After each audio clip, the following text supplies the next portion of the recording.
누가복음 4장 16절에서 18절의 말씀을 보면은 우리 예수님께서 구약을 인용해 가지고 이 세상에 오신 예수께서 어떤 사람들에게 복음을 전하느냐,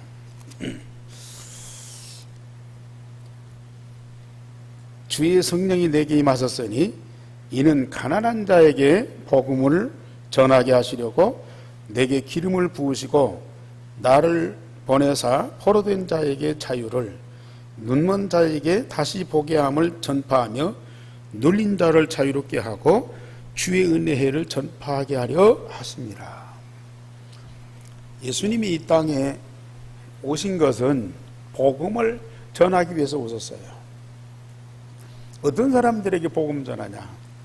가난한 자에게, 그리고 포로된 자에게, 그리고 눈먼 자에게, 그리고 눌린 자를 자유케 하시려고 세상에 오셨다.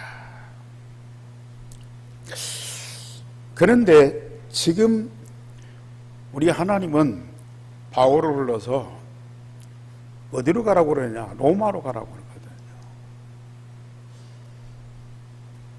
그 이스라엘 주변에도 약하고 또 가난하고 그리고 어렵게 사는 민족이 많거든요. 그런데 하나님은 바울에게 로마로 가라. 하나님이 주신 응답을 로마에서도 봐야 하리라. 예루살렘에서 증거한 그 복음을 로마에서도 증거해야 하리라. 지난주에는 바울아 두려워하지 말라, 네가 가이사 앞에 서야 하리라. 그러면 우리 하나님이 예수님을 보내신 그 목적과는 정반대거든요. 그러나 우리는 이걸 육신적으로 보니까 그렇게 판단할 수 있어요. 자, 아무리 막강하고 화려한 강대국이라도 영적으로 보면은 사단의 영에 붙잡힌 사단의 노예이고 사단의 포로이고 사단의 속국이거든요. 누구로 해결할 수 없는 영적 문제로 인하여서 오히려 약소국가의 사람들보다도 강대국의 사람들이 더 많은 저주와 고통을 받고 있거든요. 젊은 사람이나 조금 뭔가 생각이 트인 사람들은 시골에 살다가 도시로 가서 열심히 일해서 돈 벌어 잘 살라고 해요. 도시에 사는 사람들은 거기서도 만족 못하고 자꾸 서울로 가려고 해요. 한때는 우리나라는 모든 것이 이제 부족하고 미비하고 뒤떨어져 있으니까 선진국인 미국으로 가서 살아서 미국 가서 열심히 공부하고 돈 벌어서 최인류로 살아야 되겠다, 그런 야망을 갖고 갔던 사람들이 많이 있습니다. 물론 그러한 비전을 갖고 또 그만큼 노력하면서 열심히 살고 성공도 해요. 그런데 그 사람들이 진정으로 평안하고 인생을 정말 행복하게 즐겁게 살고 있느냐?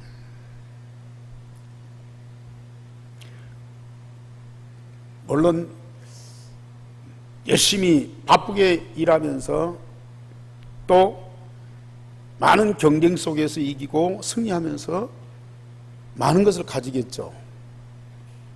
그 많은 것을 가지고 큰일도 하겠죠. 그런데 그게 인간에게 참 평안과 기쁨을 주느냐? 그건 아니거든요. 바쁘게 열심히 일하고 경쟁하면서 이기고 많은 것을 가지고 챙기고 높은 데 올라가고 또 큰일하고 대단한 이름을 남기고 너무 좋은 것이지만은 그러나 그것이 인간의 참 목적이 되면 인간은 그만큼 불행한 거예요. 그래서 저 미국에 가서 열심히 돈 벌어 잘 살겠다고 했던 분이 하나님 부름 받고 이 신학을 하고 목사가 됐어요. 그래 미국에서 이제 목회 활동을 열심히 잘하는데, 자 그분이 이제 가끔 한국에 나오잖아요.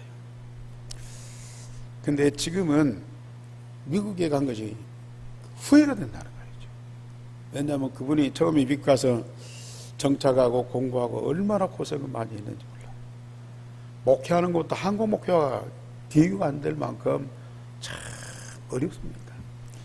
그래서 어느 정도 이제는 자리를 잡고 나름대로 잘 사는데, 거꾸로 우리 한국이 지금 뭐 이 코로나19로 인해서 이게 뭐 좀 그 의료나 또 방역이나 이런 모든 것들을 보면서 우리 한국이 부럽다는 거예요. 그리고 모든 경제나 여러 가지 문화나 시스템 이런 것들이 너무 좋다는 거예요. 그럼 미국은 사실 불안하거든요. 치안이 너무 불안하거든요. 많은 민족이 모여 살기 때문에 어떤 사람이 어떻게 행동할 줄 모르는 거예요. 그러면서 이제 한국에 돌아올 수도 없고 어쩔 수 없이 미국에 살아야 되는데 너무 안타깝다, 그런 얘기죠. 또 도시에서, 대도시에서 열심히 일해서 돈 벌어갖고 잘 사는 사람들이 어느 날 그거 다 정리하고 귀농하잖아요. 시골로 내려와요. 어떤 사람은 아예 산속으로 들어가서 자연으로 살아요. 왜 그렇습니까? 오히려 가난한 사람이나 시골이나 또 모든 것이 불편한 속에 사는 사람들보다도 그렇게 잘 사는 사람들이 그 좋은 환경 속에 부족함 없이 사는데도 너무 감당할 수 없는 영적인 정신적인 고통이 많다는 거죠.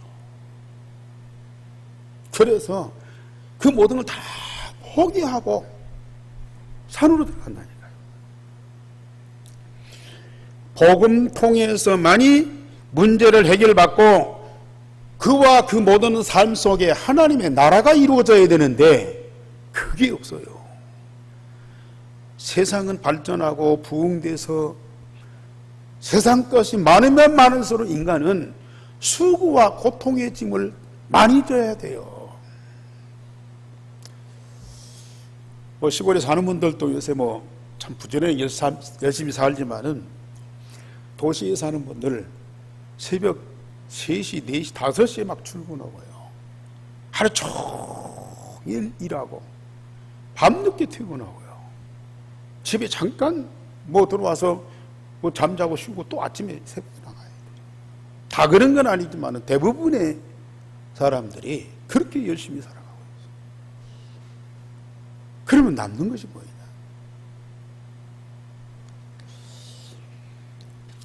그런 치열한 경쟁 속에서 많은 상처를 받게 되죠. 사람들에 의해서 상처도 받고 돈에 의해서 상처도 받고 여러 가지 일들에 의해서 상처도 받고 그 많은 상처와 아픔을 안고 살아가야 된다고 해요.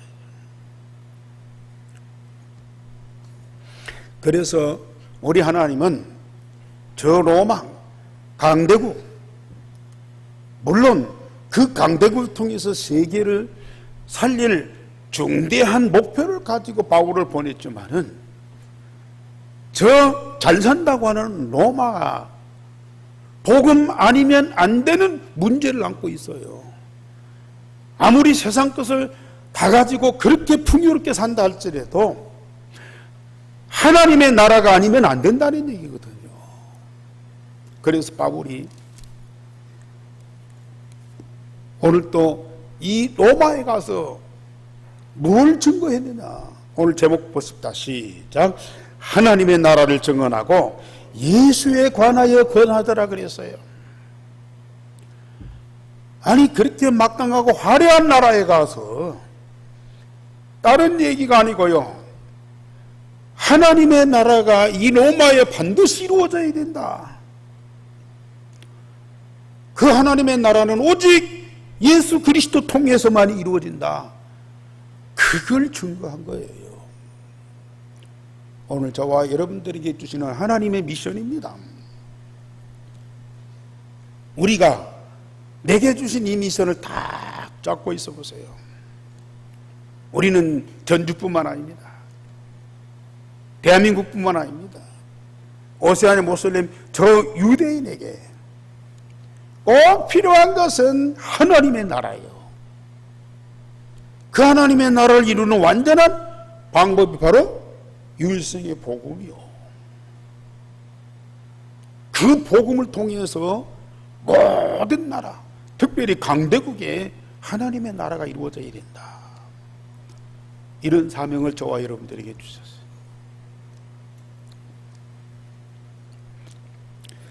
그래서 하나님은 전도자를 로마로 보내시는데, 하나님의 보내심을 받은 전도자는 유라굴로 풍랑을 피하는 것이 아니고 그 풍랑 속으로 들어가서 죽음을 두려워하지 않고 기쁨으로 로마로 간 거예요. 전도자입니다. 복음 가진 자입니다. 저 로마에 하나님의 나라를 이루도록 증거해야 할 자입니다. 아무도 막을 자가 없어요. 유라굴로 풍랑, 그가 바울 앞에 무릎을 꿇어야지요. 바울이 그 풍랑 속에 휩쓸려 가지고 죽어가는 그런 존재가 아닙니다. 그래서 바울은 첫째, 바울의 일행이 멜리데 섬에서 보호를 받았습니다.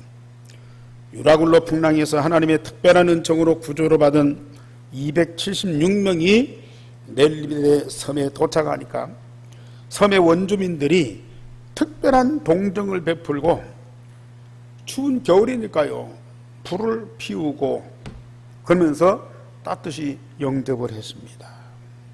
하나님은 위기 속에서도 전도자를 보호하실 뿐만 아니라 곳곳에 돕는 자를 반드시 준비하십니다. 그래서 예수님 제자들을 데리고 현장에 가서 훈련시킬 때에 두보로도 가지지 말아라, 전대도 가지지 말아라, 지팡이 하나만 가져라, 걱정하지 말라는 얘기죠. 먹고 사는 거 걱정하지 말아라, 입고 자고 걱정하지 말아라. 그렇다고 이러지 말고 놀고 먹어라, 그 말이 아닙니다. 전도자에게는 하나님이 모든 걸 다 보장하셨다.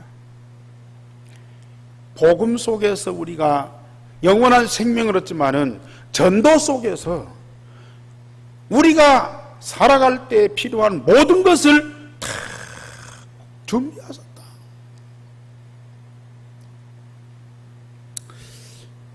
우리 중자들이 열심히 돈 벌어서 전도하려고 그래요.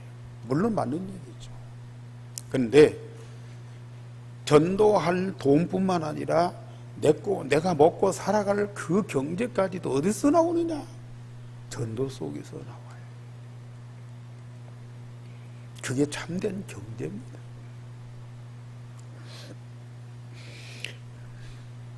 하나님은 우리 중자들한테 반드시 그 증거를 주실 겁니다. 정말로 전도자에게 하나님은 그걸 완전히 보장하셨어요. 여러분들은 그 응답을 받아 진짜 누리면서 모든 사람들에게 증거해야 돼요. 바울이 불을 쬐면서 나무를 불 속에 집어넣잖아요.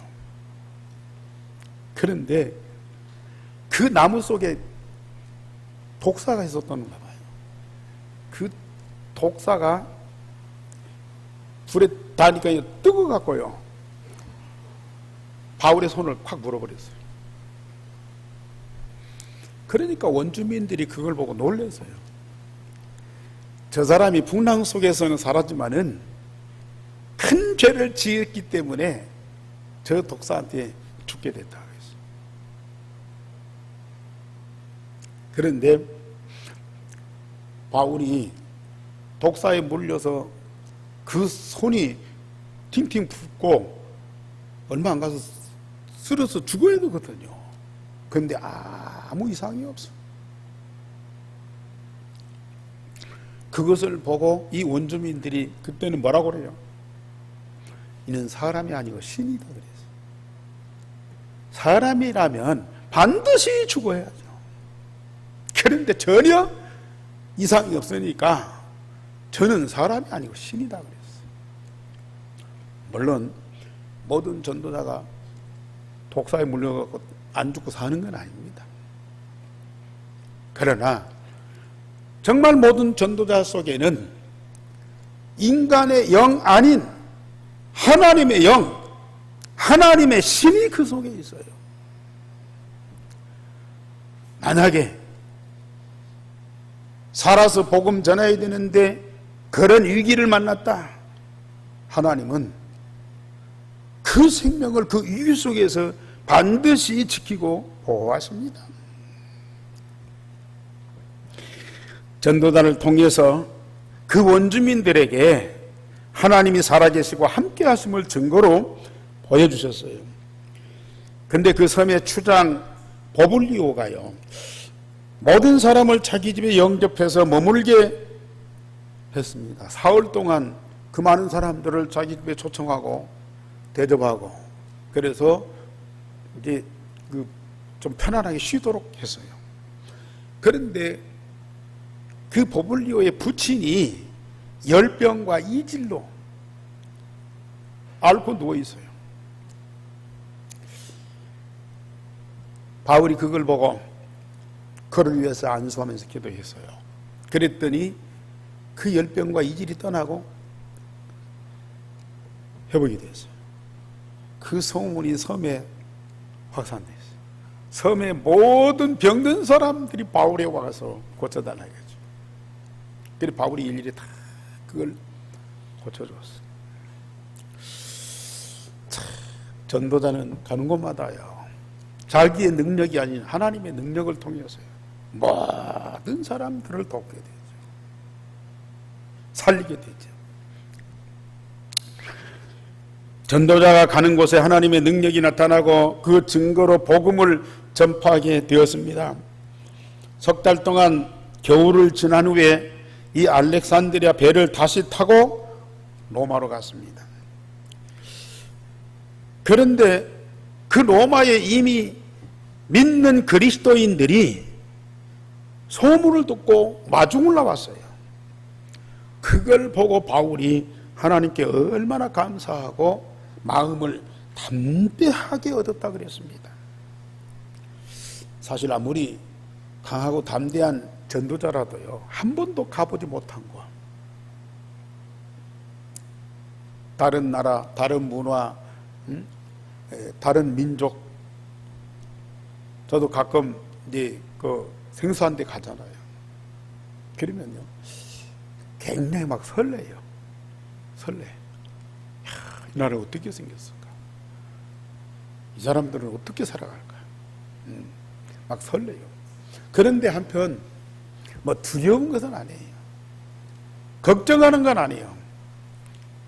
그러나 그 나라에 가서 내가 어떻게 복음 운동할 것인가, 그런 염려스러운 생각을 할 때가 있어요. 바울도 역시 로마로 가면서 얼마나 설레겠어요. 풍랑 속에서도 그는 강하고 담대할 뿐만 아니라 하나님이 주시는 그 영적인 그 힘과 생명의 기쁨을 얻었는데, 하나님의 절대 목표인 로마로 가면서 도착했을 때에 바울은 얼마나 감격했습니까? 그러나 한 번도 가보지 못한 그 현장이기 때문에 약간은 조금 부담도 되고요. 여기서 어떻게 복음을 나눌 것인가, 그런 고민도 할 수 있잖아요. 그런데 이미 그 현장에 있던 전도자들을 통해서 복음받은 믿음의 형제들이 마중을 나온 거예요. 그걸 보고 얼마나 하나님께 감사하고 담대한 마음으로 기도했어요. 전도자도 사람입니다. 하나님의 함께하심과 응답도 필요하지만은 함께하는 자가 필요하다니까요.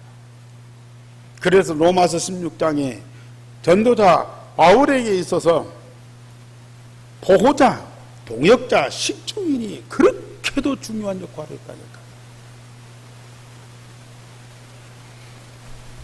여러분들이 그 축복을 누리시기 바랍니다. 전도자의 보호자입니다. 동역자입니다. 식주인입니다. 함께하는 자입니다. 친척입니다. 이런 사람들이 되어졌을 때에 그 전도자가 받는 응답과 그 축복을 똑같이 누리는 거예요.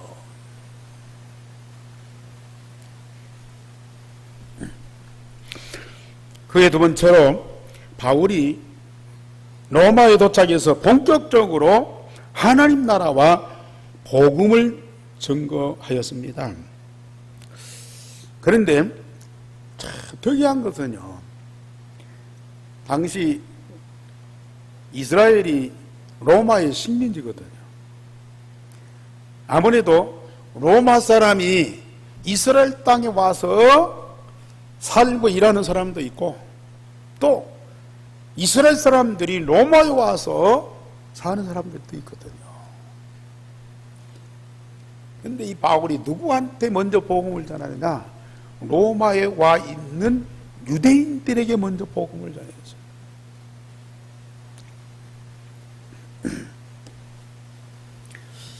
물론 지금 바울이 로마에 죄수의 몸으로 재판받으러 왔잖아요. 그러니까 그 상황을 유대인들에게 설명할 필요가 있어요. 왜 당신이 이 로마에 와 있느냐? 왜 죄수로 왔느냐? 그 상황 설명을 했죠. 내가 유대인들한테 고발을 당해갖고 로마인들에게 재판을 받았어. 로마인들은 죄 없다고 나를 석방하려겠지만 유대인들이 반대한다. 그래서 나는 어쩔 수 없이 가이사 황제한테 상소했고, 그래서 내가 재판받으러 왔다. 내가 이스라엘 사람들을 모욕하려고 온 것이 아니다. 이스라엘 사람들의 소망을 위해서 내가 여기 왔다. 설명을 해줬어요. 그러면서 그 유대인들에게 복음을 구체적으로 설명합니다. 로마서 1장 16절에 바울이요, 중요한 말씀하셨어요. 복음은 모든 사람을 구원하는 하나님의 능력이다. 그런데 모든 사람, 모든 민족이 다 복음을 받고 구원받아야 되는데 그 첫째가 누구냐? 모든 사람, 모든 민족 중에 첫째가 누구냐? 첫째는 유대인이요, 다음은 헬라입니다. 우리는 이 말씀을 의미심장하게 들어야 돼요. 아니, 복음 받을 사람 있으면 뭐 유대인, 헬라인 뭐 가릴 것도 없이 다 전하면 되는데요. 하나님의 관심이 첫째는 유대인이요, 그 다음에 헬라인이요, 이방인이다.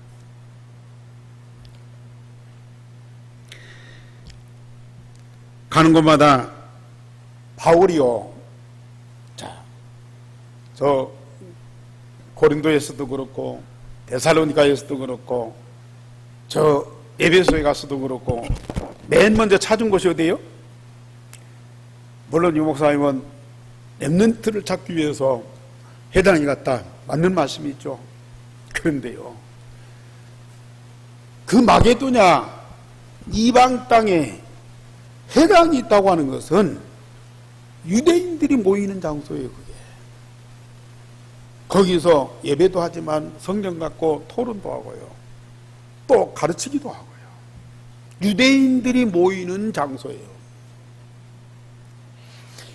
그래서 바울은 어느 동네를 가든지 맨 먼저 찾아간 곳이 회당이라니까요. 왜? 그 동네 사람들에게 복음을 전하지만 먼저는 유대인이라 그래요. 그 유대인들에게 복음을 전해서 반드시 회당을 먼저 찾았어요. 이 로마에는 회당이 없어요. 그러나 그 지역에 있는 유대인들을 복음으로 살리기 위해서 먼저 유대인들을 여기 보면은 초청을 했어요. 초청을 했다니까요.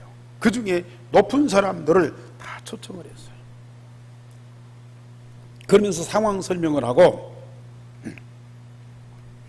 나에 대해서 어떻게 들었느냐 그랬더니 그 사람들이 당신에 대해서 들은 적도 없고 누가 와서 얘기한 적도 없다.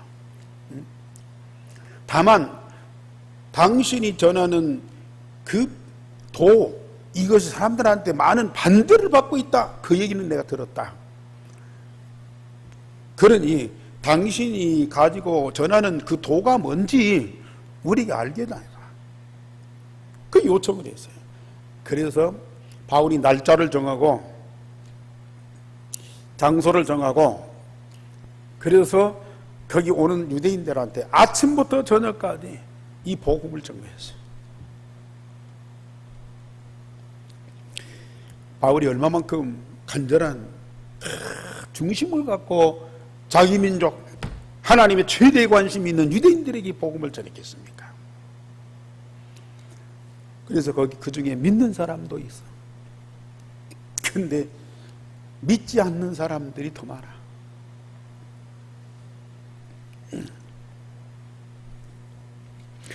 그래서 서로 맞지 아니해서 흩어졌는데, 마침 바울이요, 이사야 선지자를 통해서 성령께서 하시는 말씀이 다 생각났어요. 어떤 면에서 보면 로마인보다도 바울은 자기 민족에 대해서 더 애절한 마음이 있는데, 자기 민족이 이 복음을 안 받았을 때에 그 얼마나 안타까운 마음이겠습니까? 그런데 하나님의 성령이 이사야 6장 9절 10절의 말씀을 가지고 위로를 하는 거예요. 우리 26절 27절 다 같이 한번 봅시다. 시작. 일렀을 때 이 백성에게 와서 말하기를, 너희가 듣기는 들어도 도무지 깨닫지 못하며 보기는 보아도 도무지 알지 못하는도다. 이 백성들의 마음이 우둔하여져서 그 귀로는 던하게 듣고 그 눈은 감았으니 이는 눈으로 보고 귀로 듣고 마음으로 깨달아 돌아오면 내가 고쳐줄까 함이라 하였으니. 이 백성들이요, 듣기는 들어도 도무지 깨닫지 못해, 보기는 보아도 도무지 알지 못해. 백성들의 마음이 우둔하고 귀가 우둔하고 눈이 어두워. 그래가지고요, 그 바울이 전하는 복음을 들어도 깨닫지 못하고 보아도 알지 못하는 거예요. 그 얼마나 안타까워. 그 이유가 뭡니까? 물론 마음과 귀가 눈이 어두워져서 못 듣고 못 보고 못 깨닫지만은, 중요한 것은요, 28절부터 다 같이 보십시다. 28절 다 같이. 그런즉 하나님의 이 구원이 이방인에게로 보내어준 줄 알라. 그들은 그것을 들으리라 하더라. 왜요?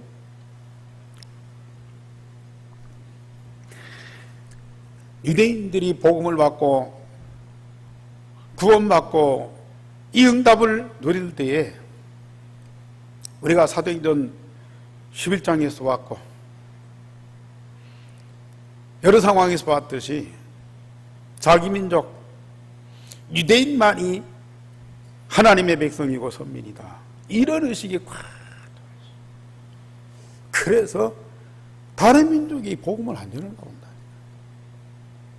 복음 전하는 것은 맞고요, 복음 전하는 사람들을 비판하고 징계하려고 그래요. 이게. 이런 현상이 유대인 사상 속에 깊이 뿌리박고 있어.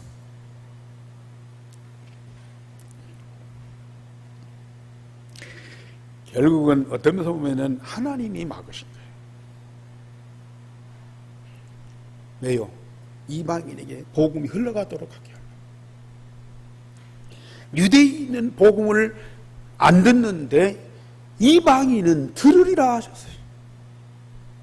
그것이 벌써 이사야 구약시대부터 이게 예언되어 있다니까요.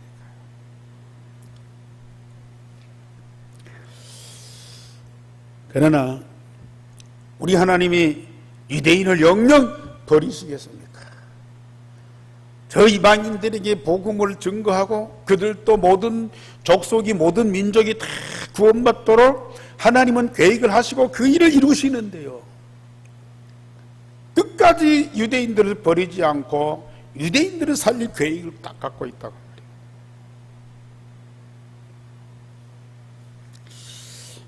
이방인들의 수가 다 차고요, 충만한 그 이후에 다시 유대인들에게 복음을 전하도록 하나님은 그렇게 계획을 세우고요, 그 스케줄 따라서 지금 역사하고 계셔요.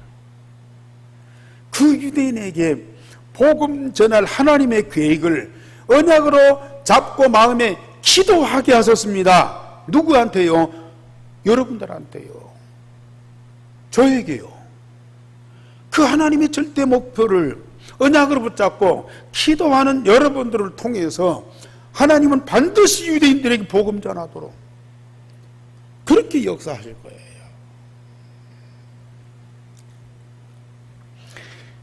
두 번째로 바울은 로마인들에게 복음을 증거했습니다. 바울이 온 이태를 2년 동안을 자기 셋집에 머물면서 자기에게 오는 사람들을 다 영접하였다 그랬습니다. 아니, 죄수가 감옥에 있어야지 어찌 셋집에 있어요. 이건 사람 죽인 죄가 아니고요, 뭔가 억울해서 상소한 사람 아닙니까? 또 외국에서 온 그 사람이란 말이에요. 그러니까 군인 한 사람만 딱 붙여서 감찰하게 하고 자유를 주는 거예요. 그래서 셋집에 머물면서 친구들을 만나고 오는 사람들을 다 만나서 대화할 수 있도록 그런 자유를 주거든요. 유대인들은 초청을 해도 안 듣는데 로마인은 소문을 듣고 복음을 듣고 싶어하는 사람들이 찾아왔다. 그래서 30절에 보면은 바울이 온 이태를 자기 셋집에 머물면서 자기에게 오는 사람을 다 영접하고 찾아왔다니까요. 누구에게 소개를 받았는지 다 왔어요. 유대인들은 초청을 해야만 오는데 이 로마인들은 스스로 찾아왔다.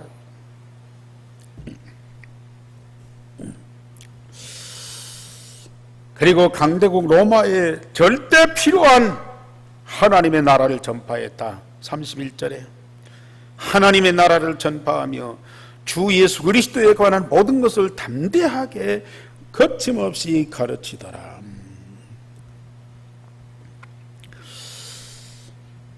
훌륭한 정치인이 통치하는 세상 나라는 항상 두려움과 불안이 상존합니다.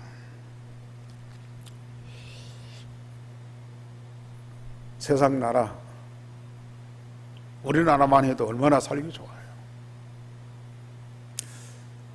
어제 주혁이 집에 갔더니 주혁이 집에 로봇 청소기가 있어요. 그 로봇 청소기가 그 청소를 해주는데 그 탁자 밑에 침대 밑에 소파 밑에 구석구석을 돌아다니면서 스스로 청소를 다 해줘. 그 말 들으니까 사람이 청소하는 것보다 더 깨끗하게 청소해준다. 얼마나 편하고 좋아요. 값도 그렇게 많이 비싸지도 않대. 지금은 병원에서 의사들이 수술을 잘하지만은 의사가 할 수 없는 수술이 있다네요. 사람의 손으로 할 수 없는 그 깊은 것들 수술을 해야 될 그런 상황. 근데 그걸 로봇가요 다 수술을 완벽하게 해준다. 뭐 자동차 부품 만드는데 사람이 해야 할 일도 있지만 사람이 할 수 없는 그런 그 세미한 부분 로봇가 다 해줘. 얼마나 살기 좋은 세상, 얼마나 편안하고 여유가 있고. 그런데도 사람들은 뭐가 그렇게 스트레스를 많이 받고 마음에 상처들이 그렇게도 많아요. 암도 많이 생기지만은 우울증 환자, 조울증 환자, 중독자, 이런 사람들이 얼마나 많이 생깁니까? 훌륭한 사람들이 정치를 잘해서 경제가 좋아지고 자유롭고 풍요롭고 정말 이 세상이 천국이구나 싶고 하는데 내적으로 들어가서 사는 걸 보면 그렇게도 고달프다니까요. 그래서 아까 말씀드린 대로 아니 세상을 포기하는 사람도 많고요. 산속으로 들어간다니까요.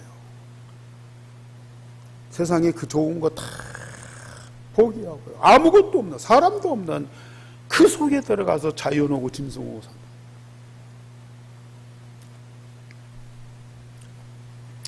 예수님이 왜 이 세상에 오셨느냐? 물론 아까 말씀드린 대로 열병이나 이질이나 암이나 병든 것을 고쳐주세요.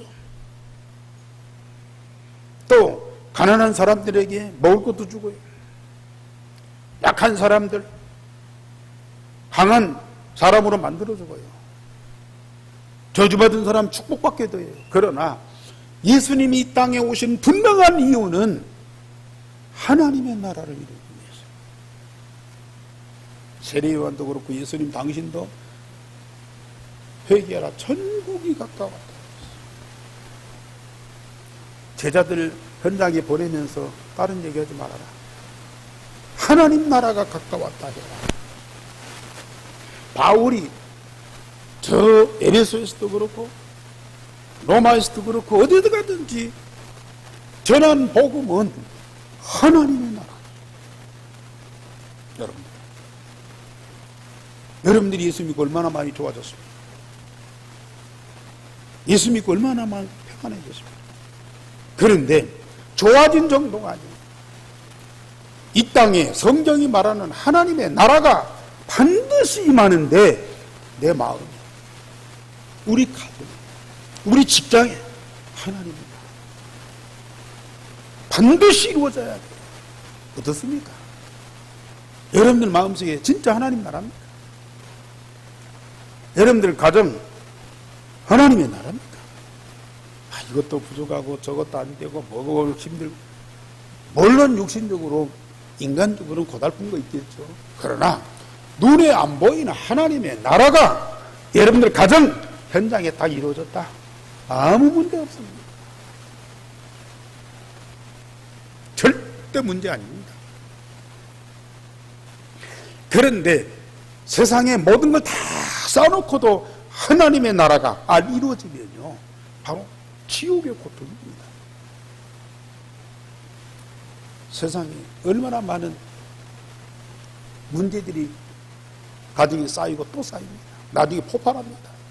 저전에 말씀드렸듯이 40년, 50년 살았던 부부가 졸혼, 황혼이혼, 이걸 그렇게도 이제 성행한다니까요. 어렵게 산 사람들이 아니에요. 아주 엘리트로 산 사람들이요. 그런데도요, 크게 쌓이고 쌓여갖고 폭발. 하나님의 나라. 이 광대국, 이렇게 막강하고 이렇게 화려한 로마에 반드시 그리스도 복음 통해서 하나님의 나라가 이루어져야 돼. 그걸 바울이 계속 증거했어요. 아니, 바울아 두려워하지 말라, 네가 가이사 앞에 서야 하리라 했는데, 바울이 지금 뭐 가이사 앞에 가서 재판받았다는 얘기도 없고 또 복음 전했다는 얘기도 없고, 그냥 세속에서 온 사람들은 하나님의 나라 증거하고 예수에 관하여 증거하고 거침없이 담대히 그리스도에 관한 것을 증거했다고 했어요. 그 말만 없군요. 지금 하나님이 바울을 오셔가지고 어떤 분이 로마에 들어가서 듣고 있거든요. 역사를 보면은 바울이 직접 가이사 왕녀한테 복음 전했다는 말은 기록이 안 돼요. 이 새집에 왔던 어떻게 복음 들었던 복음 들은 사람들이 결국은 왕궁에다가 보내는 기독교를 250년 동안 10명의 황제들이 그렇게도 핍박하고 믿는 사람들을 그렇게 많이 죽이고 네로 같은 사람들은 기독교인들을 옥상에 기름 묶어놓고 기름 붓고 그 불을 질러갖고 그 로마 시내를 밝혔다고 나와요. 그런 정도로 기독교를 막았는데 결국은 콘스탄틴 대제는 기독교를 국교로 선언할 수밖에 없었어요.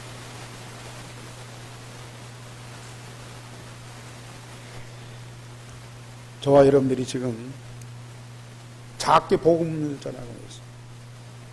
뭐 이웃집 사람 아줌마, 뭐 또 친구들, 또 정신병 든 사람들, 또 뭐 우연히 만난 사람들 복음 전하는데요. 여러분들이 지금 전한 이 복음이 어떤 경로를 통해서 누구한테 복음이 들어갈지 아무도 모르는 거예요. 여러분들은 간단하게 복음 전했는데 이 복음이 어느 날 문재인 대통령에게 복음이 들어갈 수도 있어요. 우리는 아무것도 힘이 없는데 우리가 기도하고 하나님의 소원을 마음에 담고 그렇게 기쁘게 기도했는데 어느 날 이 복음이 유대인들 속에 탁 들어간다니까요. 그런 날이 반드시 옵니다.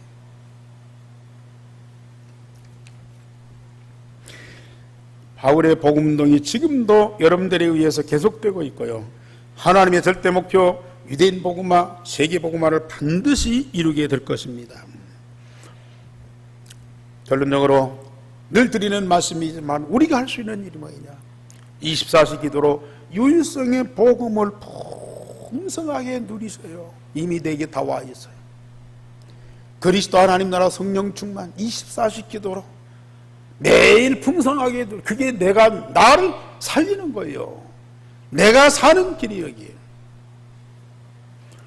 그러면 누구도 막을 수 없는 절대 여정을 가게 되고요. 25시 말씀의 응답을 받게 돼요.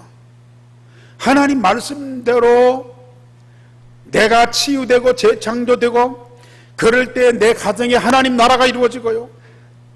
내가 아무 말도 안 했는데 어느 날 내 직장이 하나님 나라로 바꿔지는 모습이 보인다니까요. 내가 유일성의 복음을 누리면서 25시 응답을 누리고 있는데 나도 모르게 나의 가정이 변화되고 우리 직장 현장이 바꿔진다니까요. 이것이 영원한 축복으로 연결이 됩니다. 그러면 전주 오세아냐 모슬렘 유대인이요 하나님의 나라로 바꾸어지는 그때가 반드시 옵니다. 하나님의 절대 목표거든요. 막는 사람들, 핍박한 사람들이 이곳저곳 많이 일어나요. 아무 상관없어요. 하나님의 계획은 어떤 일이 있어도 반드시 성취되게 돼 있어요. 여러분들이 오늘 해야 될 일은 뭐냐? 24시 유일성의 복음을 풍성하게 누리셔요. 얼마나 복된 일입니까? 기도하겠습니다. 하나님, 오늘도 우리에게 너무 중요한 말씀을 주셨사오니 이 말씀하신 것이 반드시 내게 성취되고 그 받은 응답을 가지고 모든 사람들에게 증거하는 전도자의 삶이 되게 하시니 감사를 드립니다. 우리는 작은 자요 힘이 없지만은 하나님은 우리에게 하나님의 절대 목표를 알게 하시고 여정을 가게 하시며 결국은 하나님의 절대 목표 유대인을 살리는 그 일을 반드시 이루게 하실 줄을 믿습니다. 그 일에 응답받는 함께하는 우리 모든 성도들이 되게 하여 주옵시며 그 하나님의 역사를 보는 자들이 되어지게 하여 주시옵소서. 주 예수 그리스도 이름으로 기도하옵나이다. 아멘.